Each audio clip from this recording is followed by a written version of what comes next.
8 o'clock. I am Rishabh Gulati, and the fundamental story before us has the scope of changing how the world works and India's place in it. It begins with one man who sits atop the pyramid in China, Xi Jinping, the president, who has taken on as his pet project in the last few years to build a network defined from Obor to the new Silk Route to feed China and sells China's goods right across the globe. Various countries are looking as partners, or looking for partnerships rather, with China on this, because it's a trading scheme that is going to operate, at the very least, we are told by analysts, at a $926 billion mark. India has made it its prerogative not to attend a big meeting organized by Xi Jinping to get this through. Nawaz Sharif has, of course, been cozying up, and the CPEC that runs through POK into Pakistan to Gwadar is a part of it. It started in the year 2013, and just the scale and spread of this is mind-boggling. It covers the 3 continents of Asia, Europe, and also parts of East Africa as well. And it, in many ways, is the projection of China as a geostrategic superpower, saying that it has arrived. It starts from Madrid in Western Europe. It also covers several countries of Western Europe, Eastern Europe, parts of Russia, Central Asia, all the way it comes in. And it also is, this is of course the point at which India has raised serious objections. We'll just come to that.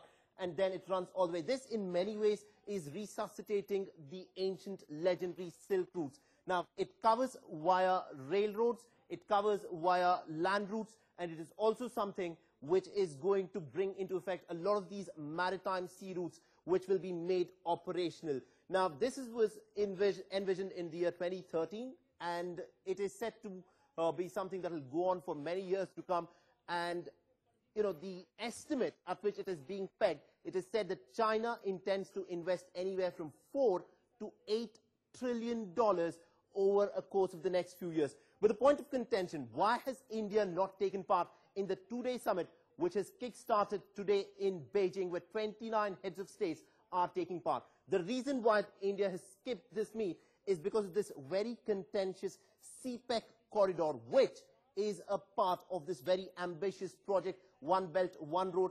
The reason why India has skipped is because of this portion of the CPEC, which actually goes through the Pakistan occupied Kashmir. Now, the permission for China to actually build its roads here was given by Pakistan, something that India has not agreed to. It has raised very strong objections. In fact, our External Affairs Ministry spokesperson, he said, you know, when it is a question of the sovereignty of our country, this is something that we cannot compromise on, no matter how well-intentioned and how economically fruitful this corridor could be. The implications, of course, in all of this, Saleh, are global. And China has a plan of action and is trying to arm twist the world into kowtowing to it, along with the fact that they've renamed it the Silk Road, from the Silk Route to Obor, which is the most anodyne form of naming it they could find. Let's open up this conversation tonight. In the studio with me, Ashok Kanta is a former Indian ambassador in Beijing. Jayadev Ranade is joining us as well. Professor Swaran Singh from JNU is joining us as well. Ejaz Ilmi representing the BJP tonight. Ayanar Tanjan, a current affairs commentator, is joining us from Beijing. Good evening to you all, gentlemen. Let me begin with you, Ambassador Kanta. On fundamental grounds, India's decision is a symbolic decision, and it's meant to send a message. Our very absence is speaking 1,000 words. What's that message, sir? You know, I think the arguments behind our decision not to participate in this conference have been explained very cogently by a spokesperson of Ministry of External Affairs. The first point is that, you know, as it was explained earlier, China-Pakistan Economic Corridor is projected as a flagship project of Obor. And China-Pakistan Economic Corridor passes through Pakistan-occupied Kashmir. So we have sovereignty-related concerns which China should understand. It's a country which is very conscious of its own, you know, territorial claims. Yes. Claims which are at times, you know, contested, even imaginary. And we have other concerns about CPAC, about, you know, other dimensions of OBOR. And of course of Pakistan, of China's support to Pakistan as part of the project to build CPEC when they back them at the UN when it comes to sanctions with terrorists and etc. And these are legitimate concerns, but in the end it comes down, Swaran Singh, to leverage, sir. Can India proclaim confidently that it would be impossible, and we put that map up on our screens once again, the elephant in the room is India, right astride all these corridors, especially the sea lanes, and a massive economy and growing bigger by the year. Can this project work without India? I'm not too sure if we should call India an elephant in the room here, but definitely India has enormous strengths in either contributing or undermining the program. For example, India's participation would have brought up tremendous amount of political recognition and endorsement. Likewise, when projects are on the place, then their feasibility would be greatly helped by India's booming middle class and rising economy. Definitely India has things which makes it very, very important country for China to engage and partner with. But apparently, as Ministry of External Affairs has explained, we have territorial sovereignty concerns. We think China is not sensitive to those. But remember, that's only one of the 6 economic corridors already on ground. Yes. And India is already partnering with Obor activities in several other levels, whether it is BCIM economic corridor. We revived consultations in Calcutta last month. Next month, you will have Prime Minister going to attend Shanghai Cooperation Organization, which also endorses Obor. We are part of Asian Infrastructure Investment Bank of China. We are part of BRICS New Development Bank, and they also endorse Obor. Yeah, so at various levels we are in it, but on this specific issue, the attempt that has been made by China to redefine the Bretton Woods system, India is a part of that. We have several areas of conformity when it comes to climate change and all. But let's get back to the basics on this. And Mr. Ranade, let me bring you into this. This is about messaging. This is as much as about geostrategy as anything else.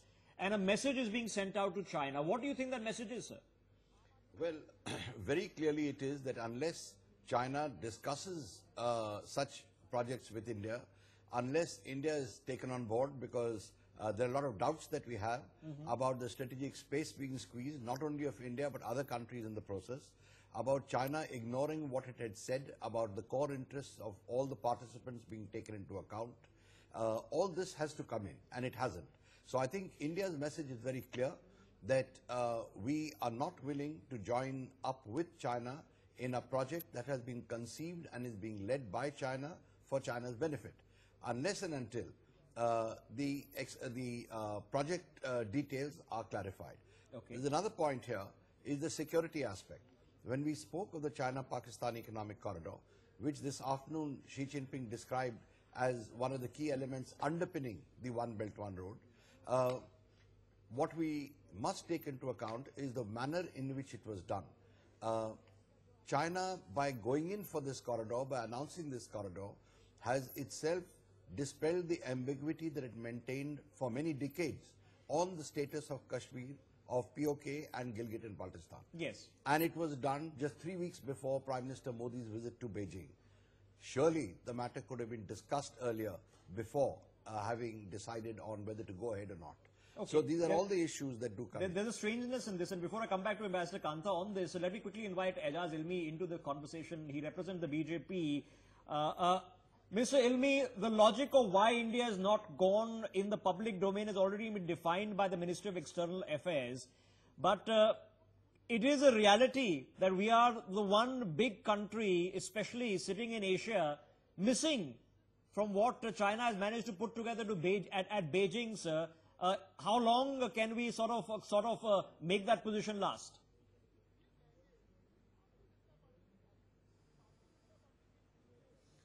Well, for a few pieces of silver, you can't jeopardize or shy from the reality that a sovereign territorial integrity and a claim over Jammu Kashmir entirely, including POK and Aksai which is a stand that India has taken for a long, long time. We're not about to renege that and go back just because to be a part of OBOR. We have our own situation to look at, our own sources, resources. We're looking at within India first. India comes first, our people come first, and that's important. In terms of, this is more like a economic integration globally, but couched in a neo-colonial military expansion that China always links its economic growth to. We've seen what happened to Sri Lanka, the high cost of interest. So let countries decide for themselves. As far as India is concerned, we are confident, we're responsible, that we can take care of ourselves. We have our alliances globally with every country on a bilateral level. And in terms of whether it's BRICS, whether it's Shanghai Cooperation, we work in various multilateral agencies. It is that, but it's strange. And let me invite changes. Yeah. What is important to understand, our messaging is clear. Finish. Ajaz. It's important to understand that our stance, because of economic renewal, economic renaissance over J&K cannot change just because CPEC is in our territory. We are against it. It's been strange, and we are against it for principal reasons, but it's been strange. Ambassador Kanta has been strange. We saw the episode that happened with the Chinese envoy in Delhi when he made a proposal, oh, look, we can even change the name of CPEC. Then the Chinese government sort of deleted those remarks from their official transcript. It's been very strange what China's approach to cooperation with India on this has been. No, you're absolutely right. There is one aspect of our territorial concerns, sovereignty concerns about CPEC passing through POK. It's far more than that. If you look at the nature of CPEC, China is not there because of any economic reasons. It's there because of strategic and military reasons. For instance, if you look at Gwadar port, or look at upgraded Karakoram highway, all these have very significant implications for India's national security environment. And we have to factor those implications into our consideration of this project. If you look beyond CPEC at OBOR itself, OBOR, the way it's being pursued in the neighborhood, once again has important implications. For instance, Maritime Silk Road strategy. Yes. The way China is entrenching its presence on ports in our vicinity, all this leads but okay, let's help us out, Ambassador Kanta, for people who are watching this broadcast, who are not quite aware to how India is reacting to CPEC, or whether we do have a plan. We've seen the developments in Sri Lanka, where a port project is being talked about. We don't know how much it will fructify or not. The Chinese port project in Hambantota is in trouble. But we do know the Myanmar port interconnection is happening, the pipeline is happening. So these are really, really important events that are taking place. Are we ready to deal with them? No, definitely we are ready to deal with them. What we have conveyed to the Chinese side, even in the statement made by spokesperson yesterday, that we would like to have close consultations with China on nature, objectives and contours of Belt and Road Initiative. Okay. If China is to progress this initiative, they need to take on board our very legitimate concerns and sensitivities. Well, that hasn't happened so far. Altruistic approaches differ, sir. You spend time in China. Altruistic approaches with China don't always work. Swaran Singh, do we have leverage? I think first of all, we need to understand international relations are not based on philanthropy. They are not necessarily going to help us out. They are helping themselves first. So we have to demand it because we've got something they want. Is our market good enough? Exactly. I think our market is something we can show them as attractive, but then we have to choose whether you want to start a parallel OBOR, as we are also trying in many ways, or you want to multiply your advantages by participating in a very selective manner in places where you can. Just stay with me, sir. I want to get into just half a second. I just want to add, domestically, several leaders, including Chief Minister of Kashmir, has said we should participate in China-Pakistan Economic Corridor. So I think it's very dangerous to say it's a we don't have had that dialogue, at least in the public domain. I'm hoping it's happening behind closed corridors in government that we are not aware of. Einar Tanjan joining us with an important perspective from Beijing. Mr. Tanjan, you've been hearing in to the conversation here in India, and we always have you. And let me put out the caveat on your behalf, sir. You're of course a commentator and an analyst joining us from Beijing. You don't speak for the Chinese government, but how is your reading of this situation? The fact that India, which is a large economy, it is a large player in the region, has decided not to go for Xi Jinping's Obor summit. How is it being viewed, sir, in Beijing? There are two aspects that are very important to Beijing, and one is the economic side of it. If India were to join Obor, they would be ecstatic. It would mean a turning point for this whole program. But China is in a position domestically where it cannot afford not to have access to resources and markets. They feel, rightly or wrongly, that the U.S. has engaged in a containment strategy, especially in the seas area, to try to prevent China from getting to resources and markets. And therefore, they created these land bridges. They feel that they have reached out to India, but that India has turned a cold shoulder. And on top of that, that because of these India's alignment with the U.S., that it is in fact acting as a strategic bulwark once again against there is Mr. Tanjan, and I want to follow up a question with you, sir. India runs a $50 billion trade deficit with China. Is there an understanding in Beijing of India's serious concerns of the China-Pakistan economic corridor running through what is strongly considered, sir, and as occupied territory, sir? Absolutely, there's an understanding of that, of this issue. It's taken extremely gravely. There have been, as the ambassador can tell you, many discussions about this. This is not an issue that has just cropped up in the last week. This has been an ongoing situation. But when I talk to people from the Chinese government, they feel very strongly that every time that they propose something or ask India propose something, that they do not get a concrete answer. It is always wound up in other territorial disputes. There's a lot of talk about a lack of respect towards India by India itself, almost passive-aggressive in nature from their point of view. And they feel completely frustrated that they don't know what exactly how to get around this issue. They need these land bridges. They need more than one because they cannot put their future directly in the hands and of course need the Indian market. All right, a very interesting perspective. Anand, stay with me. Gentlemen, stay with me. And you slip into a short break. 2 minutes. We're back and we carry on this conversation. We listen to the counter view from Delhi. $1 plus trying to build its economic corridor through Pakistan. That's pretty much meant that Gilgit-Baltistan has been sold over to them as well as large parts of POK.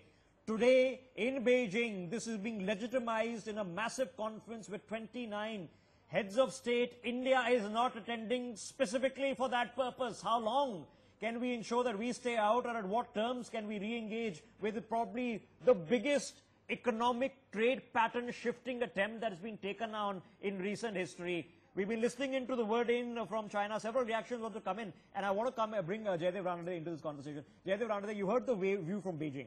That look, India's territorial concerns are considered, but China's got its own prerogatives of opening up markets. They want to make sure that the very thing that India and the United States are strong in the Indian Ocean, they don't have to rely on. So there is limited leverage India has, sir. Well, that's one way of looking at it. That's the Chinese perspective. Let me just make 3 quick points. What is the One Belt, One Road all about? It is a move to extend China's economic, diplomatic and military might right across the world. And that's why it has 2 components, the land route and the maritime route. Yes. Of course, the economy is important, but it is not the sole consideration as far as China is concerned. Yes. Second, if we look at the China-Pakistan economic corridor, again here, it is not just an economic corridor. In fact, there is a very pronounced degree of military collusion that is emerging in this corridor. There is a secure fiber optic cable being laid from Kashgar, which is the headquarters of the South Xinjiang district, right up to Rawalpindi, mind you, not Islamabad. Then there is a move to connect the Pakistan railway from Peshawar again to the South Xinjiang railway. Yes. Third, the constructions that are coming up in Gwadar and the kind of security that is being provided in Gwadar, along with the 1,200 acres that have been handed over to China, going to become a Chinese entrepot managed by Chinese. In Pakistan itself, there is a lot of resentment, a lot of reservation about and they've had to have 10,000 Pakistani regular troops posted just to protect this. Exactly. But okay, and they're protesting about the economic burden. Professor and Ambassador, let me begin with the Professor. Professor, for people who are watching this, who haven't seen the large-scale debate in India and the public domain in this environment that we seem to be sort of an island in, aloof in, what are the threats? What's the SWOT analysis here, sir? I think reality around us is like this. All our neighbors are joining OBOR 4 of them, Maldives, Myanmar, Pakistan and Sri Lanka have sent their prime ministers there. Our company is who? Bhutan and Balochistan. That's the truth on the ground. Since Prime Minister Vajpayee's time, we had tried really hard to ensure that India-China relations do not become hostage to Pakistan. Okay. I'm afraid we are moving back in that direction. Okay, and There are several how other do we take the initiative away? That's the question. I'm running short of time. I want to get closing comments, Ambassador Kanta. No, I think important thing is to acknowledge that we have valid concerns about the CPEC and about Belt and Road Initiative. Yes. It will be unrealistic for China to expect us to endorse it. But non-endorsement of Belt and Road doesn't mean that we cannot work with China. In fact, if we adopt a pragmatic approach where we look at convergence of our interests, we can do so much together. And I'll give you an example of Asian Infrastructure Investment Bank. Yes. It was originally mooted as a Belt and Road Initiative, later developed as a multilateral bank. And we India's we founding worked member. with them. Yes. We are the founding member. We are second largest stakeholder next only to China. Yes. That kind of model we work on. Okay. Where we look But at yeah, common but interests. We talk, and I'm sure viewers are interested in strength, and one would presume that the only leverage we have, Ajaz, every closing comments, is our market, Ajaz. That's it. There's so many Chinese companies, all these, from the Oppos to the Vivos that you see selling phones in India, they're all Chinese companies.